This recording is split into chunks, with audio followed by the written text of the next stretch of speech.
د افغانستان پاسپورت د نړۍ په کچه تر ټولو کمزوری اعتبار خپل کړی. د پاسپورتونو په تازه نړیواله درجه بندۍ کې د افغانستان پاسپورت تر ټولو د لږ اعتبار لرونکي پاسپورت په توګه پیژندل شوی او د فهرست په پای کې راغلی دی. د هنلي او شرکا شرکت د دې درجه بندۍ له مخې چې پرون خپره شوې، د جاپان پاسپورت لرونکي کولی شي د نړۍ 193 هیوادونو ته له ویزې پرته سفر وکړي، په سر کې راغلی دی.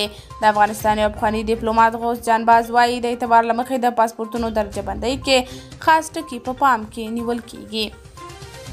نوموړی وایي د هغه هیواد چې پاسپورت په وروستۍ کرښه کې راغلی، د هغه لپاره یو لړ دلایل دا کیدای شي چې په هغه هیواد کې د امنیت نشتون، اقتصادي کمزورتیا، بېثباتي او نور شاخصونه وي. د تازه درجه بندۍ له مخې تر جاپان وروسته سنګاپور او جنوبي کوریا راغلي او د پاکستان پاسپورت څلورم بې اعتباره پاسپورت بلل شوی دی. قدرمنو لیدونکو، تاسو د دې موضوع په هکله څه نظر لرئ؟ نظریات مو راسره په کمنټ کې شریک، ویډیو لایک او چینل هم در سره سبسکرایب کړئ.